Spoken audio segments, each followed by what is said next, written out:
Om Shruti Smriti Purananam Alayam Karunalayam Namami Bhagavad Padam Shankaram Loka Shankaram Shankaram Shankaracharyam Keshavam Badarayanam Sutra Bhashya Kritau Vande Bhagavantau Punah Punaha Ishvaro Gururatmeti Murti Bheda Vibhagine Vyomavadvyapta Dehaya Dakshinamurtaye Namaha Om Sahana Vavatu Sahanau Bhunaktu Sahaviryam Karavavahai Tejasvinavadhitamastu ma vidvishavahai Om Shanti Shanti Shanti.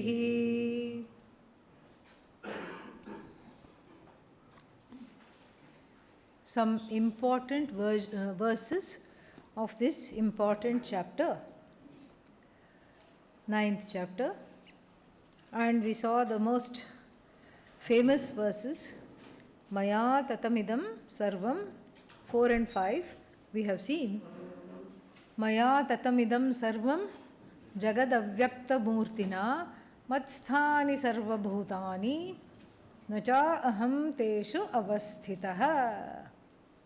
Just to summarize, no summary would be required if there was no weekend in the middle, but since weekend came, the memory became weakened.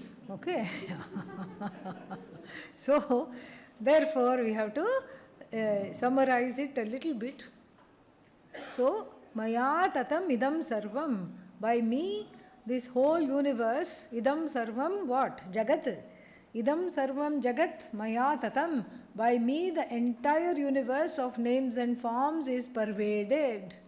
And all beings derive their being from the only one being worth being called a being, which is what? Me. Satchidanandam Brahma. Consciousness. So, they can be called beings because I am the being which gives their being being. Say yes, I understand. Okay, good. So, they all derive their being from the only being worth being called being, which is Satchidanandam Brahma. This Satchidananda, consciousness, awareness, gives its being to everybody and everything in the universe, all jivas, and Characharatmakam Jagat, the Jagat which is in the form of moving and unmoving things, and in the form of sentient and insentient things. This is how you can say Characharatmakam, you can say Sthavaram, Janghamam. We have a different way of reckoning. We have moving and unmoving. So, stationary things may also have life. Like what? Sthavara, the plant kingdom. Does it move? No, but it has life. And then moving things like wind and all are insentient. So, we have a different kind of a classification. Different classification is there. So, this whole Jagat gets its being from me alone. This is from the standpoint of Swarupa Lakshana. What is the Swarupa of Brahman? Satyam, Jnanam, Anantam, Satchidananda. From the standpoint of Atma, there is no other. There is no other Atma. That was what verse 4 said. And then verse 5 happily contradicts what verse 4 said. What does verse 5 say?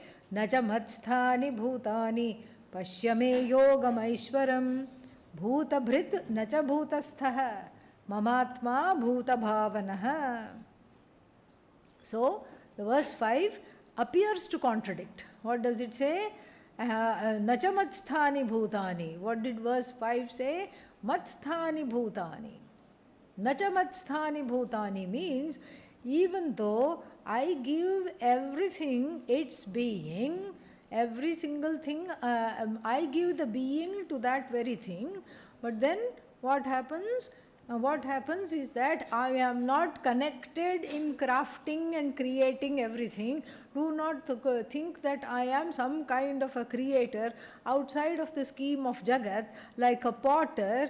You go in the morning by the potter's house, and what do you see? Is a big lump of clay. And then you come back in the evening the same way. Where has all the clay gone? You don't see clay at all. What do you see? Pots, big pots, small pots, everything. Everything you see, lids and figurines made of clay, jugs and all these things you see. Yeah.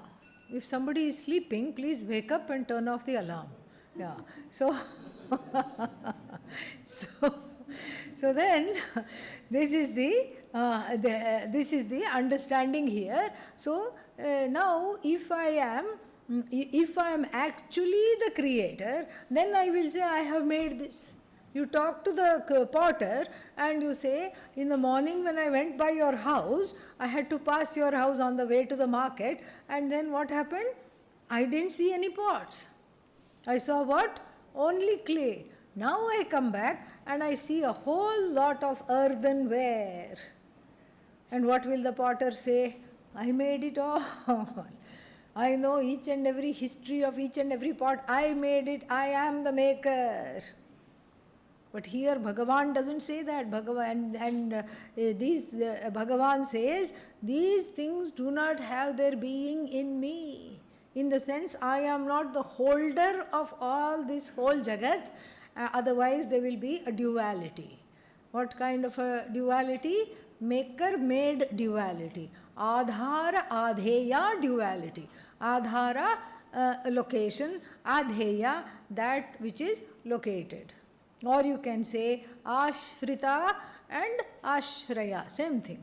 Ashraya, where is it taking refuge? The world is taking refuge in Bhagavan when you say that in is a very, as though in. It's mithya. If world was really taking refuge in Bhagavan, then our theology would be very close to the Western theology. God made the world. And where is he now? Heaven. And why is it a he? Don't ask. He is formless. So why should it matter? So it's a he and he is sitting in heaven. Then of course the next question should be, why did God make a nice heaven, air-conditioned heaven for himself and then leave me to this world? So this dicey question of the creator created is a very sticky situation in each and every religion. In each and every religion this question is asked. Why is God away from the universe?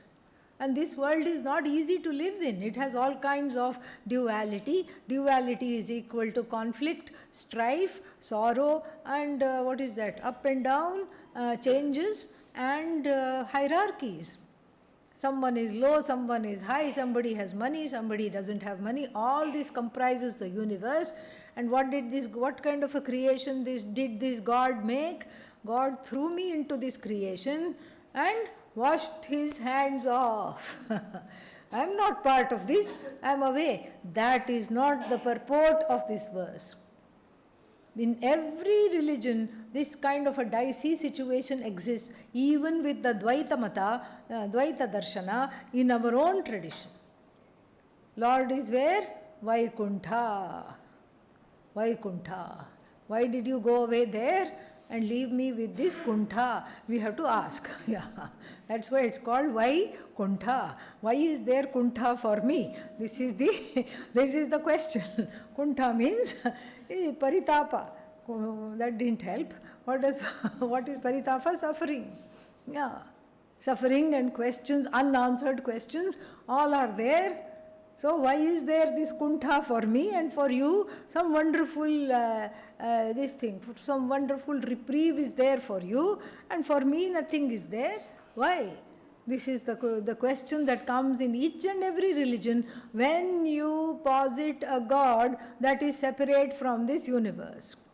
A God that is separate from this universe, a concept of a God that is separate from this universe cannot be limitless. Why? Because anything that one is separate from delimits that limitless. If there is a God and separate, then that limitlessness of that God competes with the universe. So that separation cannot be there. Yet I cannot say God has become the universe, because then if God has become the universe, there is no more God. And that just feels odd. So therefore I can't say Bhagavan is outside the universe. I cannot say Bhagavan is in the universe. There's only one more explanation that is possible, and that is all that we have to go with. And what is that explanation? The universe must be non-separate from God when God transcends the universe.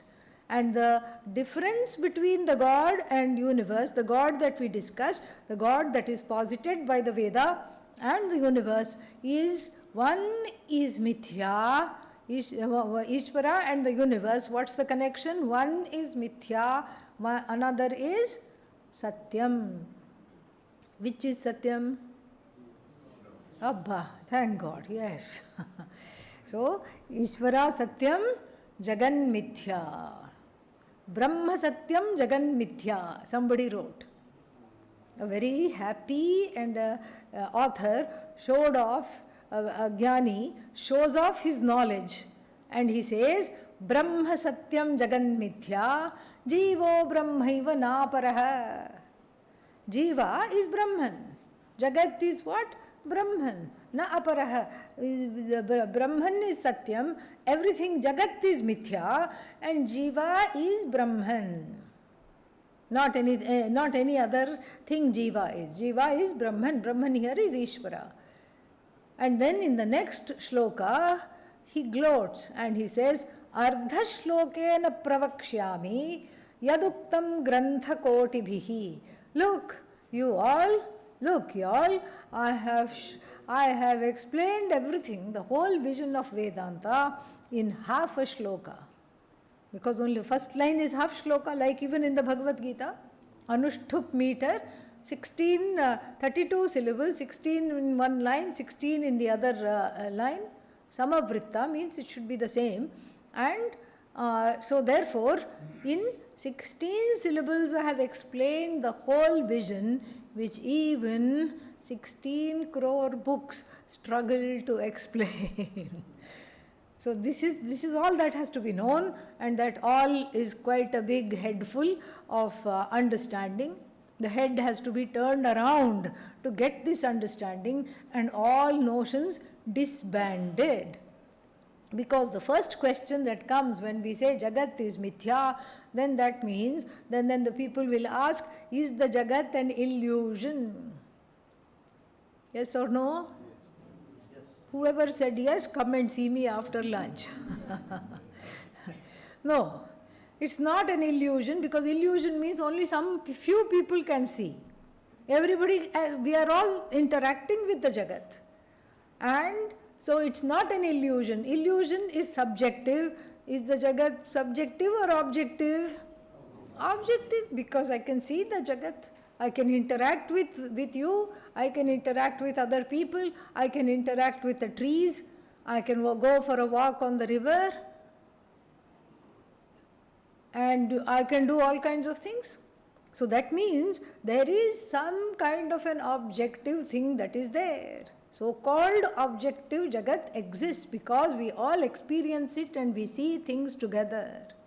But yet, to call it Satyam it's not worthy of being called Satyam, because it is not self-standing. That's why it is Mithya. Only thing that is not self-standing is Mithya. If we count everything, all the things that are not self-standing will be here for 3 lifetimes, and still we will not finish the list. So therefore what? What is there that is? The only thing that is self-standing is what? Ishvara, Brahman, you. Oh, that's three things. No, it's all one thing. Not three things. Only one thing it is. Only one thing it is. And therefore, this is what has to happen. This is what has to be understood.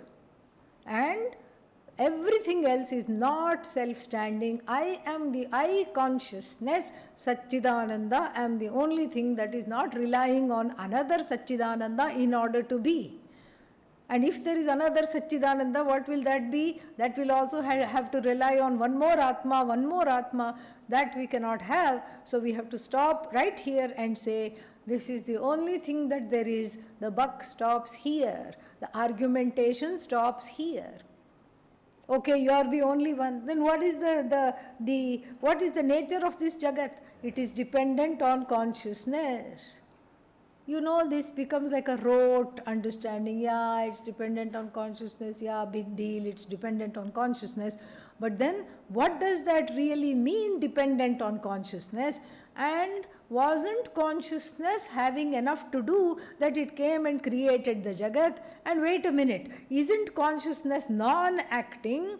Is simply being. Being, it sustains everything. So how did this Jagat come into being? This question is answered already in verses 4 and 5, and then from verse 5 onwards we have a deeper understanding of what Maya Shakti is, because the intervening as though power, which is also Mithya, is Maya Shakti. From the standpoint of Maya Shakti, we say Bhagavati, goddess. We can worship Ishvara as Bhagavati. Feminine, no problem. We don't have a problem saying Bhagavan is mother of the universe. No problem, it's all the same. Bhagavan is father of the universe. No problem. Father and mother, no problem. From the standpoint of itself, Satchidanandam Brahma, it is worshipped as Ishvara, the intelligence behind this universe. And from the standpoint of Shakti, it is seen as the creative power behind the universe. And then the creative power cannot go rogue and act by itself. It is incomplete without the intelligence to inform it, and the intelligence, also coded as the knowledge, is not independent of the creative power, because what are you going to do with knowledge? All knowledge. Then no use. That all knowledge needs a Shakti to activate it in the form of all that is seen, like flower knowledge, river knowledge, mountain knowledge, how the anatomy functions, the anatomical order, all these orders, anatomical order, physiological order, botanical order, all these orders are there because of the presence of Shakti. The knowledge by itself cannot do anything. The Shakti by itself also cannot do anything. And so there is a combination. But what kind of a combination? An inextricable combination, but at the same time where the Shakti is inextricable from Bhagavan. Bhagavan can be without Shakti. How? As you, Satchidananda. This is what has to be understood. The Shakti is not a parallel reality to Brahman. It cannot be. It cannot be a parallel reality to Brahman. Why cannot it be a parallel reality to Brahman? For the same reason that there is Anantyahani. Anantyahani means the limitlessness must not be affected. If Shakti becomes one more reality, then we have to, one more Satyam. Two Satyams are there. That means what? You can say Satyam, Jnanam, but you cannot say Anantam. You won't be able to say Anantam at all. Please turn this one also on. So, you cannot say Anantam. You can say only Satyam, Jnanam. Why? Because if there are two, one becomes limited by the presence of the other. This is what happens in every marriage. We have seen that. Now, one becomes limited by the presence of the other. So, this way, the Satyam Jnanam Anantam, Satchidananda, this has to be the only Satyam. It cannot be Maya Shakti, the creative power, that who is all knowledge in terms of specifics and who is all ready to create, who is also the raw material, cannot be a separate or a parallel reality to Bhagavan. Cannot be a parallel reality to Bhagavan. Therefore what? It has to be independent. Bhagavan is alone independent. Maya is what? Dependent on Bhagavan. From this, you cannot come to the conclusion, therefore, Maya, woman, Ishvara, man. Therefore, woman has to be dependent on man. This is not the correct conclusion. Here, the feminine and the masculine are just aupacharika. Upachara. It is just because the word Maya is feminine. And creation is associated with feminine power. Ishvara, the word is masculine. In fact, Brahman, the word is neuter. So neuter plus feminine can never give masculine. But this is how the whole thing is. And the Upanishad is very, very careful that we don't take this Maya and Ishvara to be masculine and feminine, male and female, and then try to put it in our everyday vyavahara. The Upanishad is very, very careful. Therefore, there are a lot of gender benders that we find. And in the Chandogya Upanishad, in the 6th chapter, Saha Atma, masculine here, and then suddenly he says, the teacher in the Chandogya Upanishad says, Tisro Devataha, feminine. These Imaha Devataha, these Devas, Devis in the form of the elements. The 3 elements are discussed in the form of Devi. Amazing it is. In the Kathopanishad also, Purushatna Param Kinchit. There is nothing greater than Purusha. Purusha is in the masculine gender. Then suddenly there is a gender bender. Sa Kashtha, Sa Paragatihi. Sa means she. How did he become she? He did not become she. It's neither he nor she, which manifests as both he and she while being neither. That is how we have to understand. So Maya is not an alternative reality. Maya is not a parallel reality. Maya is not a feminine reality. Ishvara is not a masculine reality. The power of Ishvara is also mithya. The power that is Ishvara is mithya because this is what bestows Brahman with Ishvaratvam, Ishvaraness. Ishvaraness is mithya, Jivahood, Jivaness is mithya, and then mithya means dependent reality. And so this feminine power which endows Brahman, equips Brahman to create, to sustain and take back the Jagat also has to be what? Mithya. It cannot be Satyam, there is only one Satyam, and it cannot brook any competition or any other. Satyam cannot be there if it needs to be limitless. And so, to this end, there is a discussion of this Prakriti, and from the standpoint of Ishvara, Brahman as Ishvara, Jagat Karanam Brahma. So, first it is said that, it is said in verse number 7, Sarvabhutani mamikam prakritim yanti. Mamikam prakritim yanti means they go to the unmanifest. This Maya Shakti is twofold power. One is manifest power, the other is unmanifest power. Where is the unmanifest power? That from which the manifest power comes is unmanifest power. And that unmanifest power you cannot see, you cannot objectify. Why? Because that is there only in between cycles of creation. Where does Maya go? You cannot say it is destroyed. Why? Because it was never born to begin with. It is beginningless and it is there, and then it is latent. In between cycles of creation, what is there is only Ishvara in the form of Satchidanandam Brahma. Only Brahman is there. And then when the creation gets ready to be put forth, then what is there? Maya Shaktis, the latent power gets quote unquote activated in the form of raw materials. The raw materials and the manifest Jagat is called the visible power of Maya, and then the Shakti which goes into dormancy in between cycles of creation is called the latent Shakti of Maya. That is what it is. And this is explained very nicely in the 15th chapter. Dvau imau purushau. Dvavimau purushau. Like this we will see. One is called Kshara Purusha. Everything is Purusha. Kshara Purusha means that which gets destroyed. Like all the things in the universe, they are not there. They keep getting born and destroyed, born and destroyed. Kshara Purusha. And then Kutasthaha Aksharaha iti uchyate. Then there is Akshara Purusha.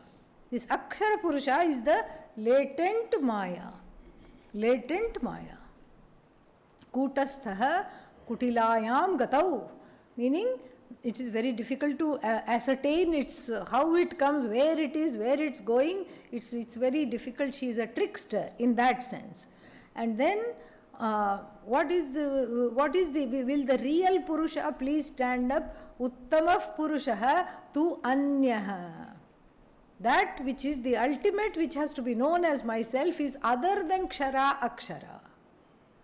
Paramatma iti udahritah. It is known as Paramatma. And what is that Paramatma? Atma, myself alone. Bibharti Ishvaraha. This Paramatma is Ishvara. Bibharti, sustains. Here also Bhuta Bhrit. From this Bhrit only Bibharti comes. Bhuta Bhrit. I am the sustainer. Sustainer means I am not actively sustaining, just by my presence. I am lending my presence to everything. So this, now that we have known the twofold aspects of Maya and also the twofold powers of Maya to project and to cover, we have seen that in a different context. We can see that Bhagavan is going to say later on, Maya Dhyakshena Prakritihi Suyate Sacharacharam. What number is that? Yeah, just show some, do some homework, classwork. So, Maya Dhyakshena Prakritihi 10. So, verse number 10 says this, Maya Dhyakshena Prakritihi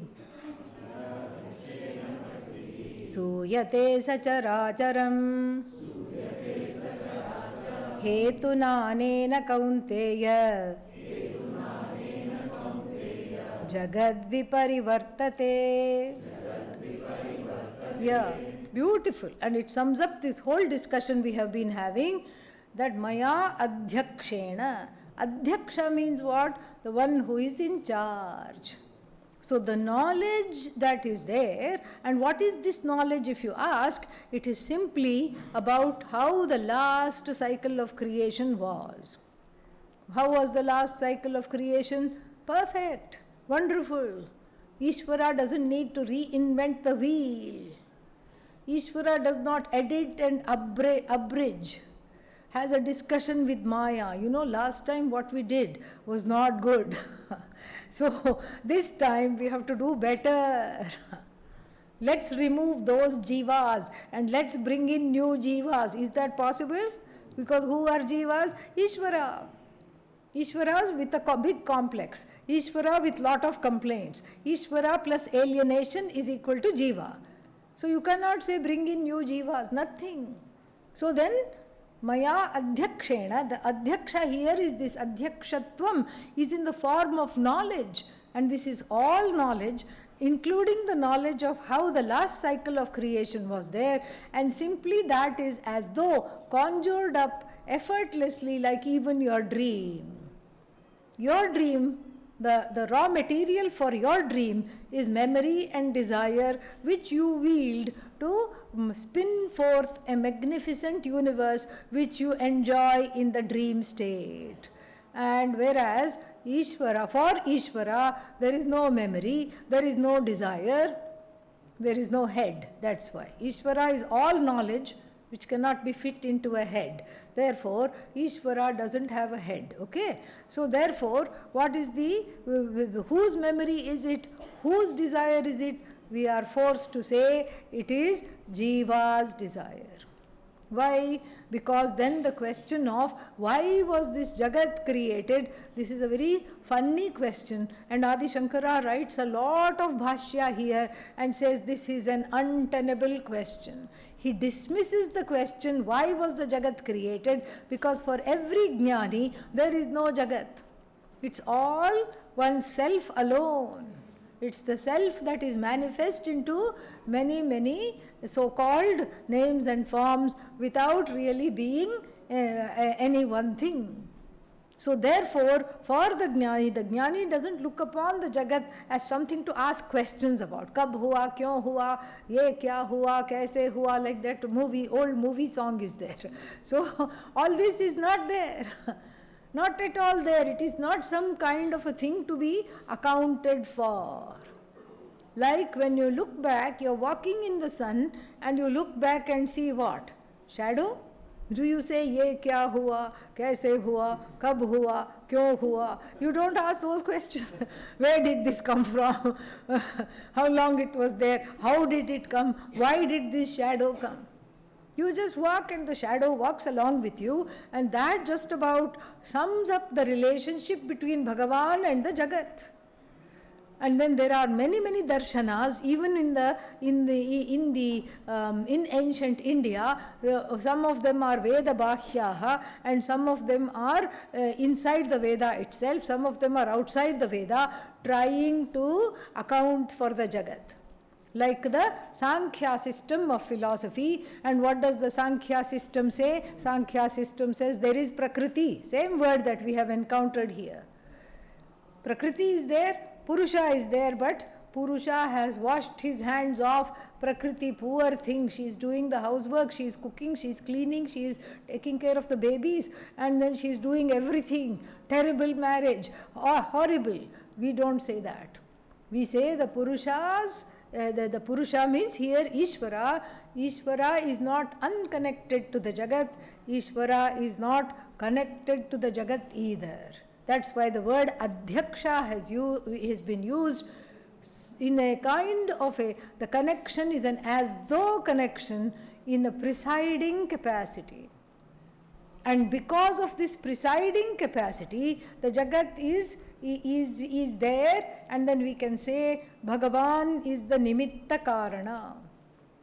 And the presiding capacity is also there in a Bhagavan is not only there in a presiding capacity, is also there in a pervading capacity. So the combination of the presiding and the pervading capacity, we say Vivarta Upadana Karanam. That which is both the efficient cause, the raw material is also Bhagavan, and the intelligence, the knowledge behind the Jagat is also what? Bhagavan. Everywhere Bhagavan. So this presiding is also Mithya, the pervading is also Mithya, all that is there is Satchidanandam Brahma. This is what we have to see. So Adi Shankara in this section discusses and dismisses various reasons why the Jagat was created. Jagat is for bhoga. Bhoga means experience, enjoying. So the question is, whose bhoga? Because there is bhogya vastus are there, so many objects of enjoyment are there, that cannot be denied. So many things are there. That is why Vedanta becomes difficult. Otherwise, everybody would be only studying Vedanta, but one cannot and one should not also. Why? Because the readiness, when it comes, then only the Vedanta will go in. Otherwise, the Jagat becomes a place of enjoyment, and with some, with some maturity, the Jagat can become a place of preparation. So then, what is this Jagat for? So the first theory is it is for bhoga. Then in the first theory only the question arises, whose bhoga? Whose bhoga?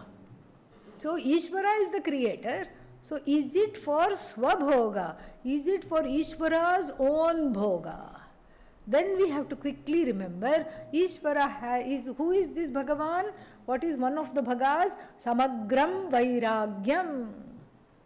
It's like a person who is on a gluten free, what else? What other free?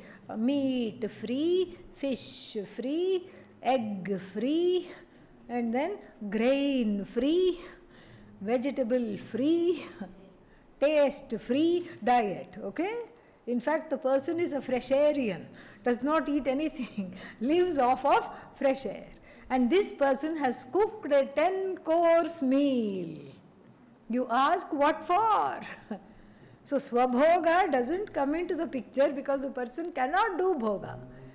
Here, Ishvara need not do Bhoga because everything being non-separate from Ishvara, there is no person to do Bhoga. Besides, Ishvara is what? Complete Vairagya towards the universe. So whose Bhoga? You can't say Ishvara Bhoga. This is also discussed at length in the first Karika, first chapter of the Mandukya Karika.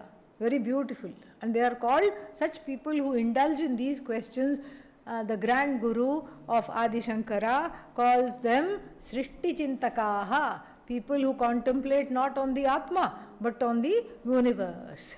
Srishti Chintakaha. So, Swabhogaya iti vadanti iti kathayanti Srishti Chintakaha. Oh, Ishvara wanted to do some bhoga. So therefore, Ishvara made this Jagat. Just like I wanted to have mango shake, so I made a mango shake. It cannot be. Why? Ishvara has full Vairagya, so that theory, cross it out, put it on the side. Then the next one is, why did Ishvara create the universe? Next theory is for the sake of Leela. Leela. Leela yai, Swaleela yai, for the sake of Ishvara's own, Leela means amusement here. It should be translated as amusement. So Ishvara is getting amused at whose cost? Huh? At your cost. Here you are suffering and Ishvara is saying, encore, taliyan. Oh, that person just finished the 7.5-year cycle. Let's put him or her in Rahu Mahadasha also simultaneously. Let's see what happens then. This is what, then Ishvara would have what is called a fallacy, Nairghrinya dosha, which in the second chapter itself, Adi Shankara in the Bhashya dismisses Nairghrinya dosha. What is this Nairghrinya word other than the fact that it's nice to keep on saying? Nairghrinya means Dvesha. The one who has Dvesha is not Ishvara. Samagram Vairagyam means free of preferences and prejudices. Even though one may feel targeted by Ishvara, that is not what is happening. That is not what is happening at all. So, therefore, if Ishvara created this world for amusement, to once in a while go there as Rama, Krishna, Buddha, and then dance, meditate and fight wars, and then come back, then it would be a universe that is what? Custom made for Ishvara's amusement, and which I don't find amusing at all. Because we as jivas become the pawn of Ishvara's amusement. It's like a cat and mouse game. The cat will catch the mouse and then injure it, give it a little bash, and then wait. Wait till it shows again some signs of recovery and some signs of life, and then it will claw at it again. This is what the cat does. And so therefore, this cannot be, this absolute cannot be the intention, and so therefore what? So therefore, this is not for Ishvara's amusement, this is not for Ishvara's bhoga, and then what? And then must be for who else? Jiva. Must be for the jiva. It cannot be for Ishvara. 2 theories gone. And then the 3rd theory is what? It must be for the jiva. Then if you are a jnani, you will say, what jiva? First you will say, what jagat? And then you will say, what jiva? Because the cataract of division, cataract of the vision of division having dropped from the eyes because you have woken up to this knowledge. You see the Jagat as nothing but yourself. You see the Jivas as nothing but yourself alone. So there is no Jiva, there is no Jagat, and all that is there is Ishvara as you as Ishvara. So therefore, ultimately this third theory, that it is for the sake of the Jiva, to prepare oneself for Vedanta, or to prepare or to exhaust the karmas. All this, ultimately these definitions do not work. These theories also do not work, because all three theories are based on the separation between Jiva and Ishvara, between separation between Jiva and the Jagat also. These theories cannot work, because here is a vision that brooks no division, no separation. But yet we are stubborn. Yes, we are very, very stubborn. And we continue to say that the Jagat is for the sake of the Jivas, in order to exhaust the karma phala. Some kind of a bhumi is required, some kind of a surface is required, and according to one's karmas, one has certain experiences, one has certain enquiries, and then this is how the life is led. So this has become this theory has an abiding presence in the minds of everyone, including the people who are authors of Vedanta. So in a way, it's an interim or a working definition of why the working reason of why the Jagat exists. It is a working reason, but it is not to be talked of as the ultimate reason. Ultimate reason is what? Adi Shankara will ask, why are you asking this question? Why are you asking this question? Because if you are asking this question means what? You don't know that you and the Jagat, there is no such thing as Jagat other than you don't know. Patha Vedantam, that's all you have to say. Study Vedanta, don't be in the trap of this question. This question is nothing but a big trap. And if it is a big trap, then you don't have to this thing. You don't have to come under this spell, because the more you entertain various answers to this question, the more delusional one becomes, naturally. Ishvara's Leela, so then we dress up Bhagavan as Rama, Krishna and all these things, and then marry them also. Yeah, marriages here are itself, difficult to sustain. And then what? Then they have very interesting to watch actually. So they will do Kalyanam, Rukmini Kalyanam. Rukmini is getting married to Krishna. There will be one idol of Rukmini and an idol of Krishna. And the two priests, both are men. And then what are they doing? One says, I am Rukmini, and then invokes Rukmini in himself. The other says, I am Krishna, and invokes Krishna in himself. And then they exchange garlands and all these things. So, and then they say, this is Leela. Sita Kalyanam, Rukmini Kalyanam, Sita's wedding, and then they'll have. And then the guests, all the guests who come, they will take sides. I am on Goddess Sita's side. No, I am on Rama's side. And then they have a good time, eat well, and then what? Stay out of trouble for 3 hours and then go home. That's all it is.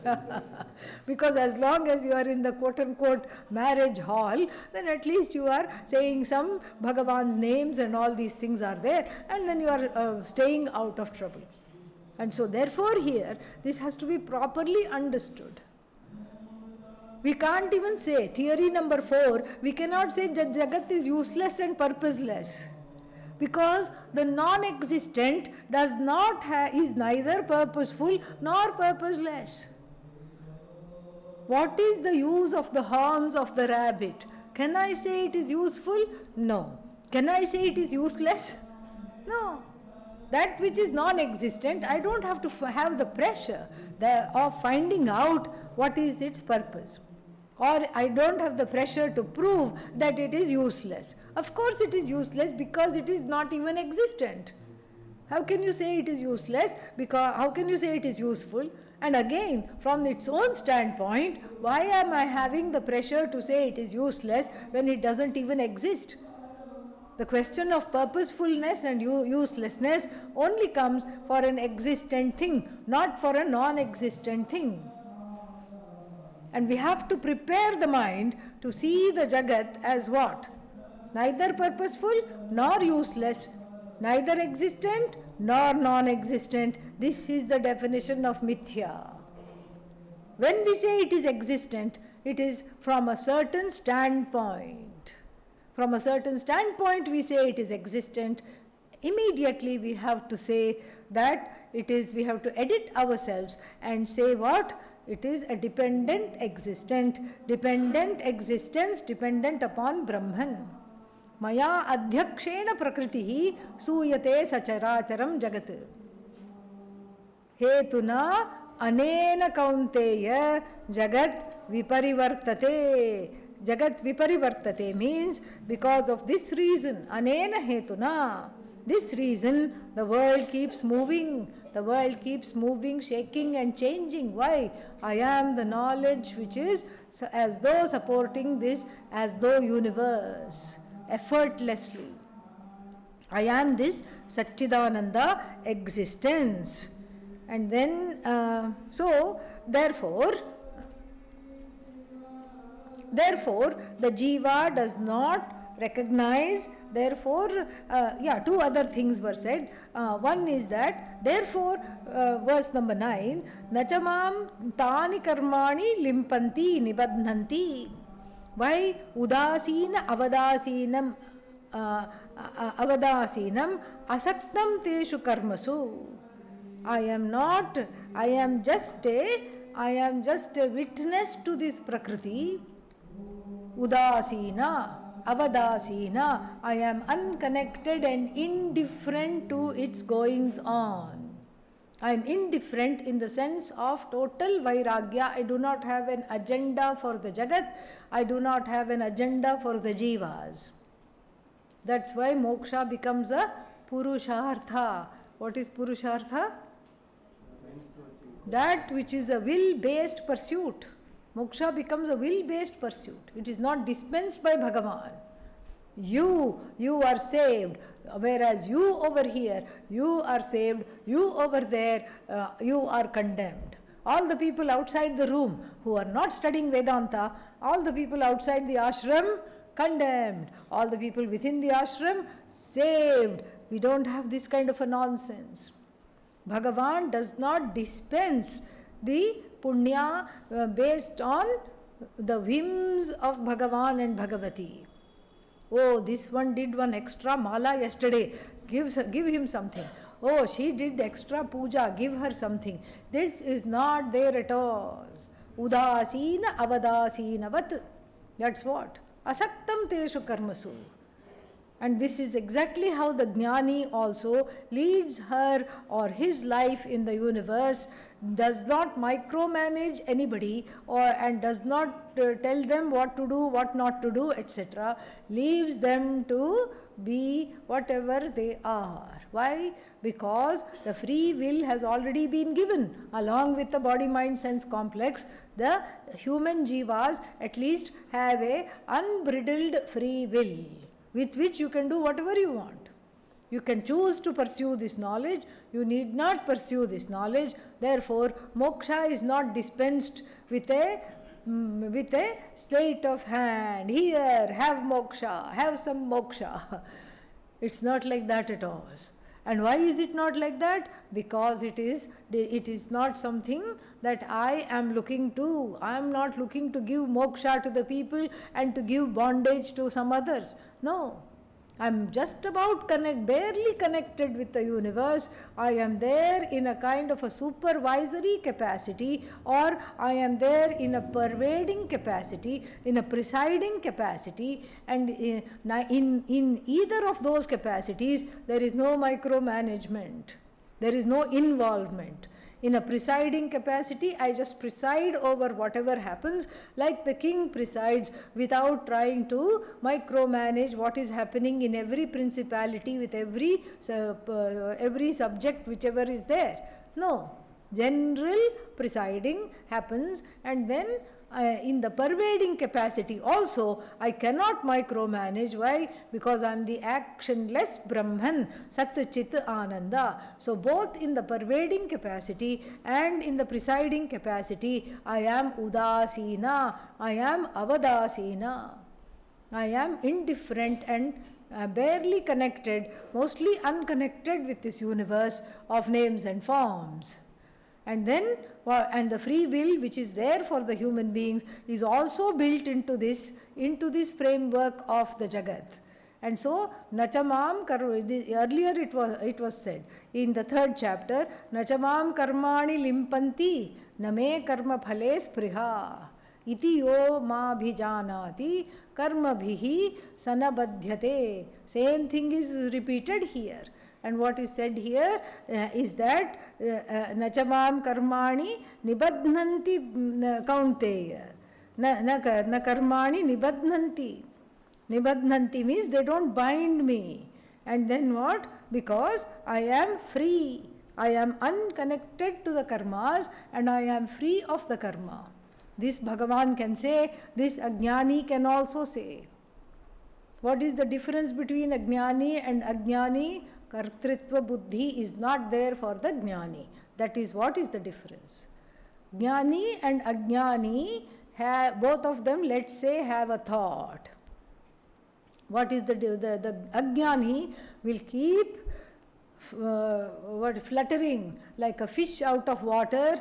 With a fish which has been taken out of water, it will just fight for its life, and the Ajnani will keep cannot tolerate the thought. Why? Oh my God, I had a bad thought. Oh my God, I had a terrible thought. Oh my God, what's happening to me? I thought I was a Vedanta student and I'm having all these thoughts.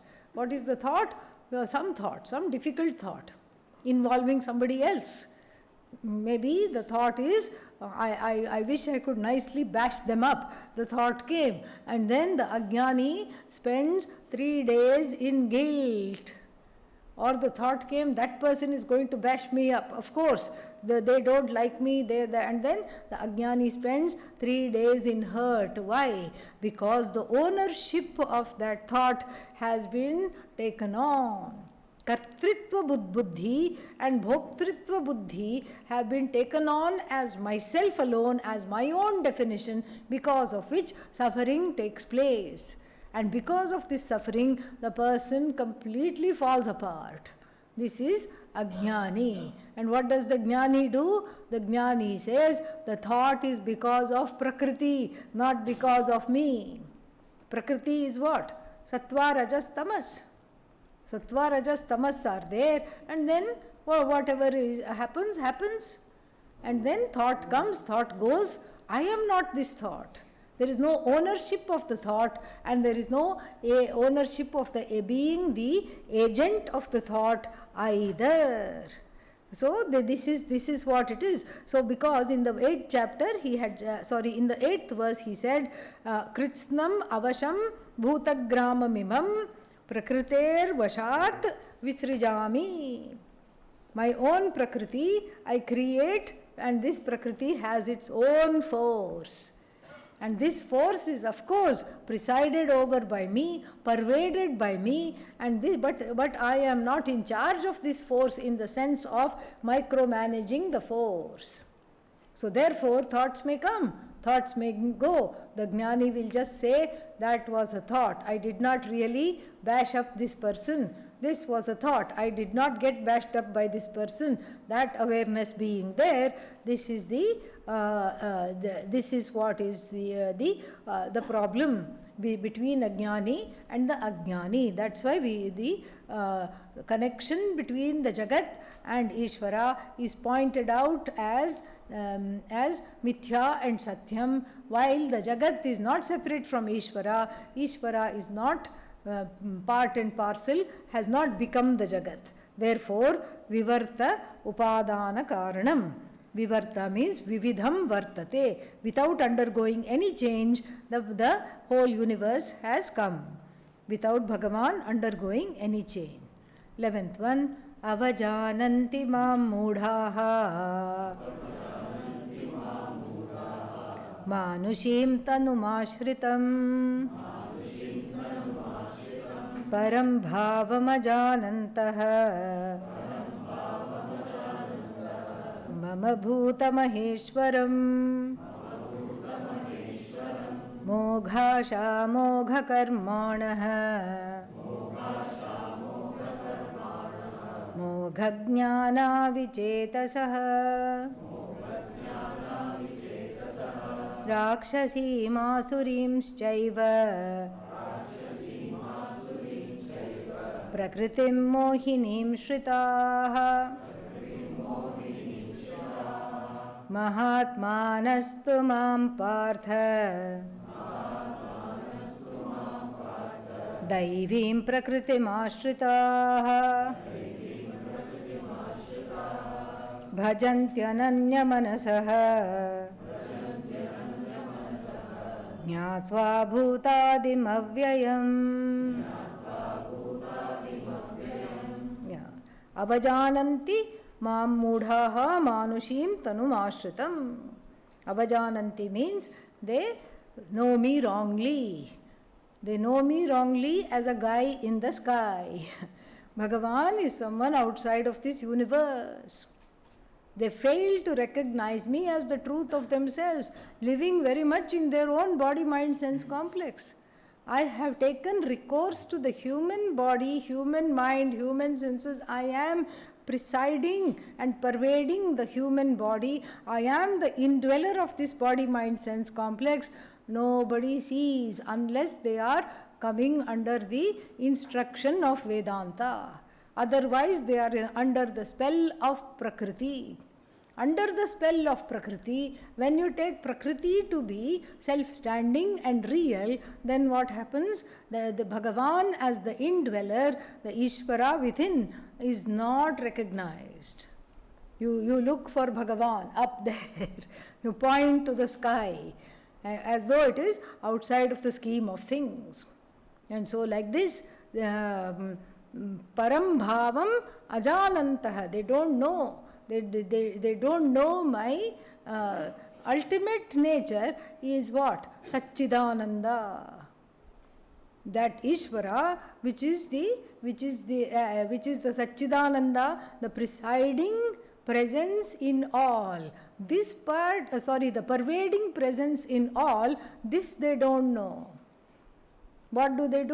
They go with the presiding capacity, and this abiding capacity, this presiding capacity also they don't understand properly, and they do some kind of a hierarchical relationship between themselves and Ishvara, and then they are either afraid of Ishvara, or they deny Ishvara, or they are not wanting to understand this Ishvara, or they don't understand it pure and simple.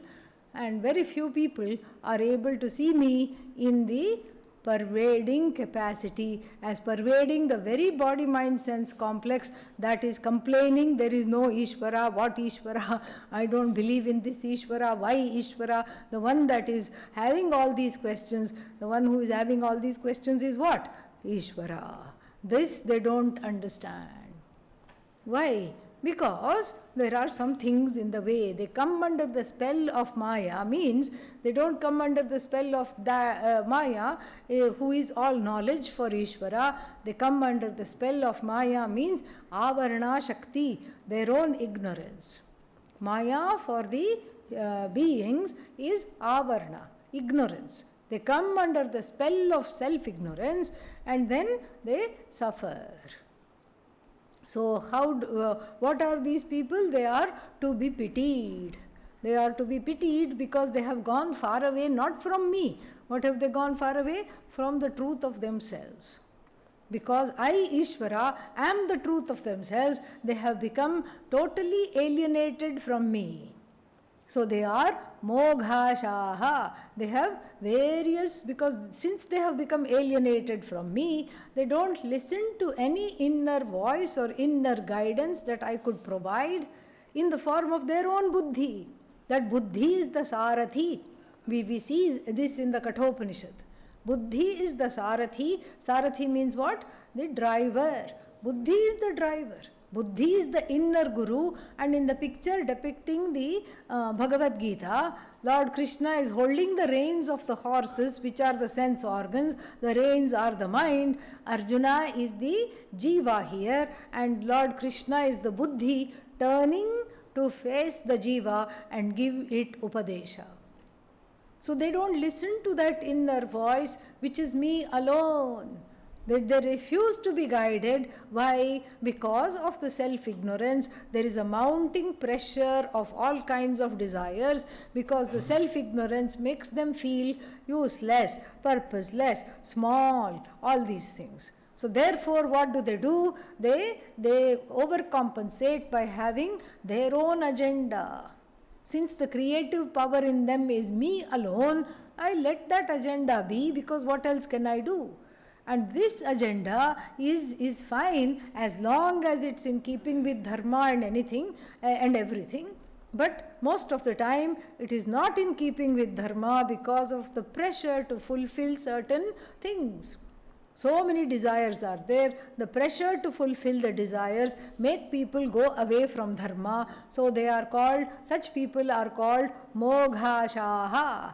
Mogha means useless. Ante means they take recourse to me. They are totally committed to me, committed to knowing me as the truth of themselves. This is how they understand me. This is who. Then what else do they do? They are dridhavrataha. Their commitment cannot be taken away. Satatam kirtayantaha maam yatantascha dridhavrataha namasyantascha maam bhaktya nityayukta upasate. They seek me with devotion. They seek the truth of me because they are always connected with me, because they are wanting to know not the truth of me, the truth of themselves. And then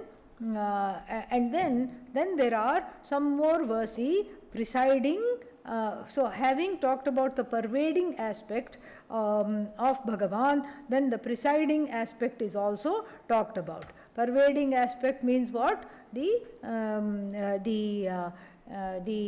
Satchidananda, the Swarupa Lakshana. Presiding aspect means Tatastha Lakshana. This is also what is called the Ishvara. Ishvara in the form of connected to the Jagat, as though connected to the Jagat, the overlord of all the laws, etc., which are non-separate from Ishvara. That capacity, who am I, etc., is next talked about. Let us chant 16. Aham kraturaham yajñah aham aushadham prabhavav pralayasthanam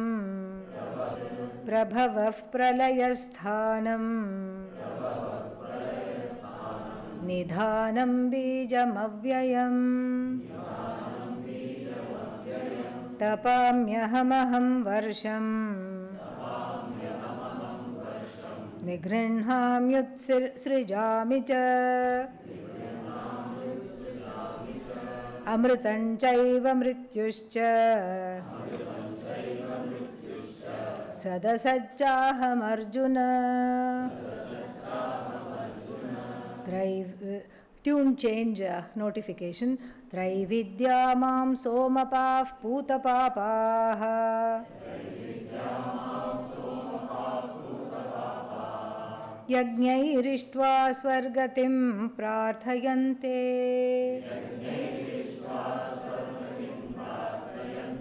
te punyamasadya surendralokam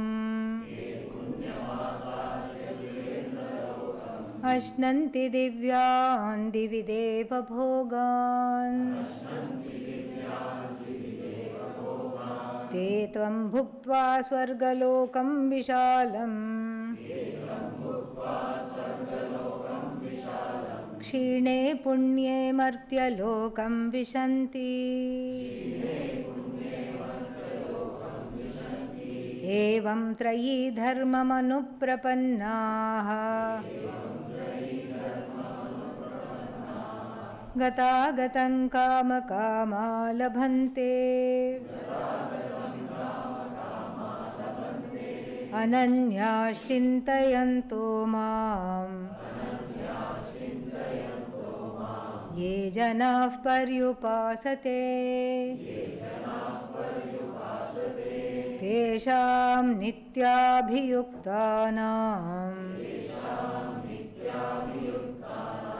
योगक्षेमं वहाम्यहम्.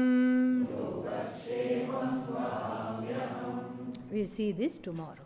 Om Purnamadah Purnamidam Purnat Purnamudachyate Purnasya Purnamadaya Purnamevavashishyate. Om Shanti Shanti Shanti. Harihi Om Shri Gurubhyo Namaha. Harihi Om.